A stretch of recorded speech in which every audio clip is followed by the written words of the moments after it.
Generation L.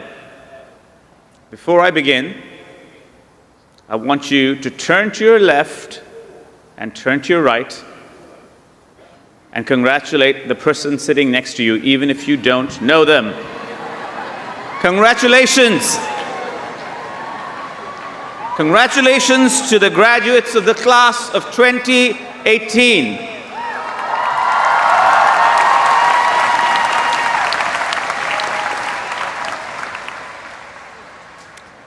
Yes, I know what you're thinking. Last year we had Will Ferrell.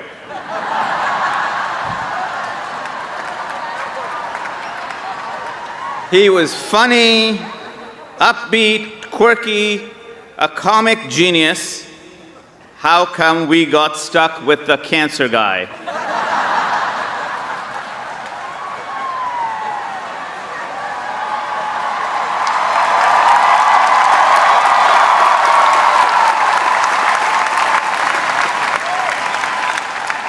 But hold that thought for a second, for here we are on this absolutely glorious morning.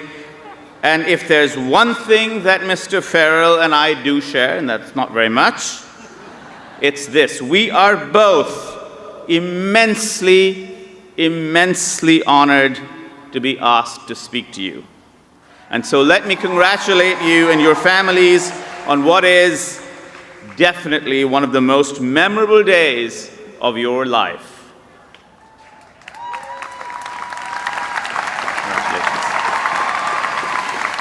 In writing this talk, I decided to take a break and play chess with my younger daughter, Arya, who is all of 8 years old and perhaps a future Trojan.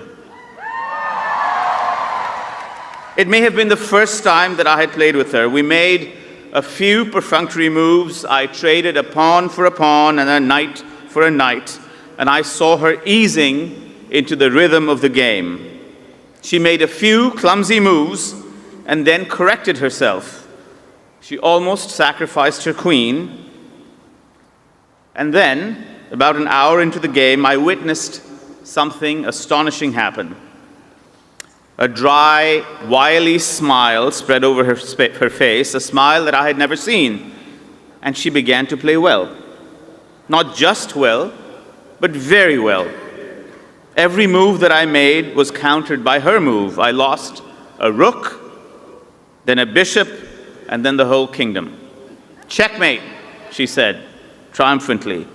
And then I realized what had happened in the last half an hour. She had learned to see the board through my eyes. She had climbed out of her own head into the crawl space of my head. She was thinking my thoughts before I had them. She was listening to my brain. She was eavesdropping on my mind. This talk is not about talking, but about listening. Let me tell you a very different story. In the early 1950s, the mortality rate from childhood lymphoblastic leukemia, cancer of the white blood cells in children, was 100%. 100%. Every child diagnosed with leukemia died. The illness was called a suppuration of blood because doctors thought that the blood had somehow turned rotten, and like spoiled milk, there was no way of turning it back. But two young doctors in their 30s, Emil Frey and Emil Freyreich, decided to launch an attack on that disease, on childhood leukemia. They began to treat the kids with an experimental drug, a highly toxic form of chemotherapy. There was a brief flickering response, but then all the patients relapsed. But far from backing off, Frey and Freyreich doubled down, added a second, even more toxic form of chemotherapy. And then they added a third, and then a fourth. The effects of that combination were terrifying. Hair loss, infections, bleeding, organ failure. Other doctors began to call their hospital ward a butcher shop. The remission strengthened to 4 and then 8 months, and yet every child relapsed and died. It was like playing a cellular chess match, a game against cancer. Every move that they made was met by a counterpoise move. A knight was traded for a knight, a pawn for a pawn. And that's when Fry and Freyreich realized that they had to get into the mind of cancer. To solve these relapses, they had to know what game the leukemia was playing before the cancer made its next move. The best doctors seem to have a sixth sense about the disease, one physician wrote. They feel its presence, know it to be there, they perceive its gravity before any intellectual process can define, catalog, and put it into words. We began to understand its language and its interior logic, Fry once told me. And so in the final round of experiments, they instilled chemotherapy directly into the brain and the spinal cord of 4- and 5-year-old children. And at last, these children began to be cured. The cure rates climbed magnificently from 40% to 60% to 70%.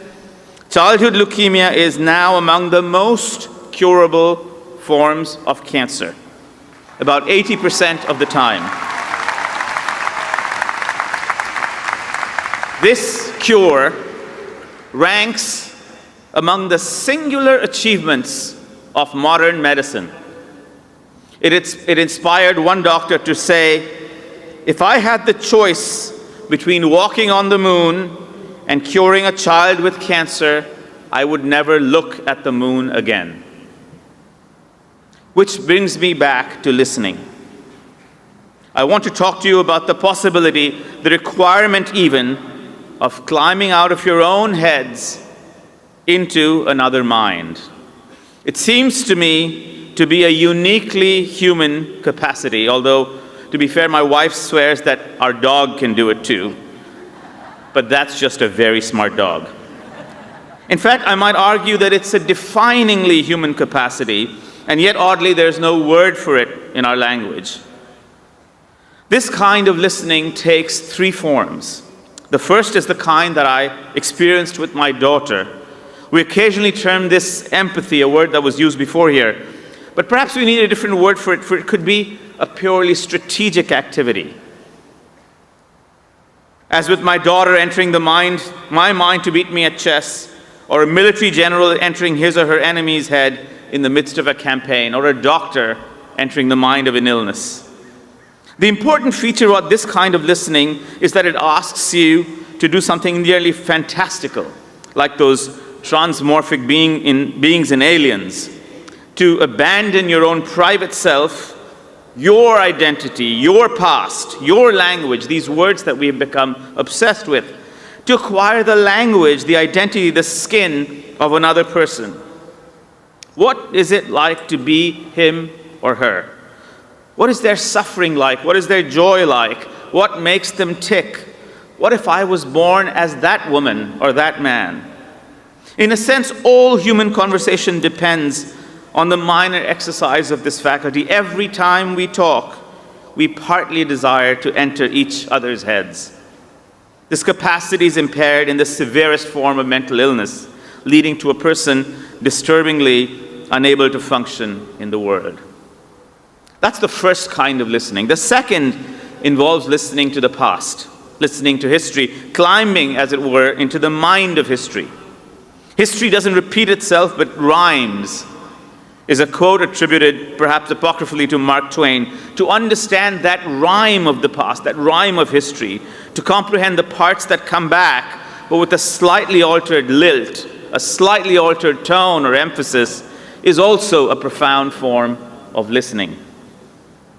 The third form of listening is the most abstract. It is listening to nature. It is the kind of listening that scientists aspire to, or artists often talk about. Eavesdropping on the universe, learning its natural laws, its geometries, its rhythms, its constancies, its mind. In medicine, it might take the form of listening to the inner logic of an illness. In physics, listening to equations that explain the cosmos. In literature, that illuminated moment when you've inhabited the characters on the page or on the screen so fully that they begin to speak back to you like a gang of old friends. At the age of 16, Einstein asked himself what it would be like to ride a beam of light.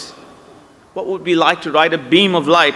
That question, what would it be like to be light, would drive his scientific imagination for the rest of his life. Here's the main point. These three forms of listening, to another mind, to history, to nature, mark your entry into adulthood. You might think of these as three sides of a uniquely human triangle, or a three-sided portal through which we must all pass. We are the only species that can learn to think like another of our own species, the only one that records and remembers its history, the only one that tries to decipher the laws of nature and the universe. Psychologists speak of the immense transitional moment in a child when he or she acquires a social smile. Does every parent here remember the first time your child acquired a social smile? That's the moment that the child engages the world. She begins to come out of her own head. You might imagine your emergence into adulthood marked by another kind of engagement, by listening. It marks the completion of the coming out of your own head that you began decades ago with that first smile. I, for one, had not learned to listen when I graduated from college. It was not until 3 years later, when I was really in the thick of my studies in immunology, that I learned to listen to what an experiment had to say. That's when I made my first scientific discovery about how viruses and cancers learn to become invisible to the immune system. They do so, I learned, by tricking an ancient cellular system to recognize their foreignness. I also learned that you could undo this trick. You might goad your immune system to detect that virus or cancer again, an idea that has emerged as one of the most exhilarating new themes in biology and medicine.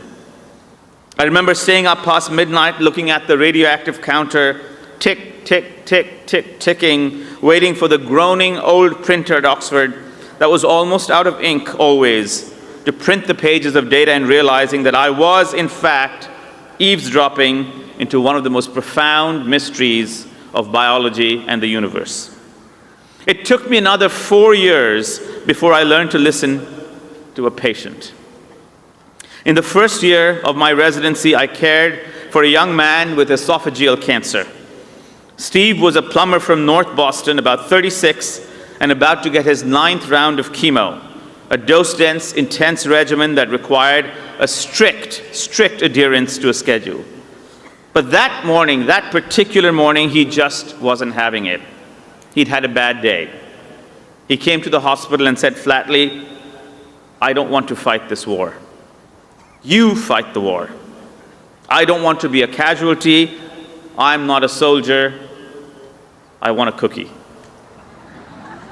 I learned that morning that words like war and soldier don't work for everyone every time. That the restoration of sanctity and sovereignty and dignity is a goal in and of itself, that the art of doctoring is negotiating with hope, and that when a grown man says he wants a cookie, he wants a cookie. I got Steve his cookie, mint chocolate chip, and asked him to go home and come back the next week. The chemo could wait, the hospital could wait, the tests could wait, I could wait. And so Steve lived for another 24 months because of his intensive treatments. He got to see his oldest son graduate from high school, but if I had pushed him too hard that morning, I would have lost him as a patient. And yes, ironically for a medical historian, I learned to listen to history last. I was the first year kind of fellow in oncology, you know the sort, aloof, exhausted, where's the School of Medicine? Nose to the ground, the man in scrubs who snaps at you on the subway and then tries to solve your crossword puzzle. When a woman asked me a question that stunned me, where are we in this fight and who is going to win? And I realized that we had no history of this elemental shape-shifting illness that has haunted us from the beginning of time. I had no intention of becoming a writer, but that was the day I started writing my book that eventually grew and grew and grew into a 600-page history of cancer. I'm telling you this because I wish someone had told me at my own commencement that the one and only requirement for graduation was not that I finish these many credits, or pull those many all-nighters, or attend these many late-night mixers, or for that matter, survive Drew Casper's lectures, but that I had to emerge out of the closed, cordoned-off space of my own head. This was the sole requirement that no one had told me about. I had to learn to listen to another mind, to nature, to history. I cannot also help but notice that in the past 1 year or so, we have turned into a nation of bad listeners. A nation of bad listeners. I had promised that I would not contaminate this talk with the tawdriness of contemporary politics, but is it impossible to ignore the fact that we have stopped listening to each other? Or for that matter, stopped listening to the lessons of the past or to natural laws? It seems that every toxic rupture in our culture, our willful depredations on climate and the environment, the circus of our elected leaders who encourage us to ignore their personal history and national history, or those who fail to defend the defenseless and who goad us to reject natural laws and facts, is at its root a rupture of listening.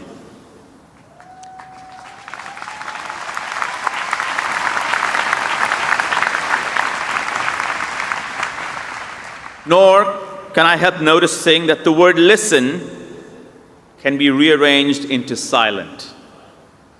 Listen, silent. Silence is the absolute prerequisite of listening. Its opposite is not sound or noise or cacophony, but tweeting. Perhaps social media was intended at a distant moment of its inception. Oh, when was Facebook invented? Was it 1878? As a means of enabling communal listening, but this has in fact encouraged a pathological syndrome called staying inside your own heads. The premium placed on self-curation, on individuality, on identity, who are you? What are you? Has created a perpetual echo chamber of self-actualization from which there is seemingly no escape. But you, of course, will be part of the listening generation. Your predecessors tried, but we could not leave our tiny, reverberating chambers of navel-gazing identity and self-curation. We could not get out of our own heads. We had plenty of tools, social media, cell phones, emails, but we mistook them. These were hearing tools, not listening tools. You, however, are part of the new order.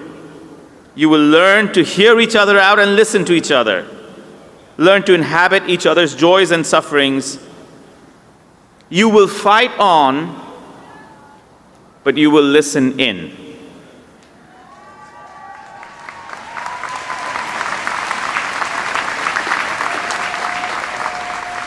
Unlike us, you will really defend the defenseless. Unlike us, you will really learn the lessons of history. You will discover the natural laws that we missed in the midst of our cacophony. You will be the listening generation, Generation L. The irony of this talk has not escaped me. I've spent 12 minutes talking to you about listening. Only pathological people speak like this without listening. And so now it's time for you to carry the conversation forward. Congratulations again, Generation L. Congratulations to your parents, to your friends, to your families, to everyone who supported you,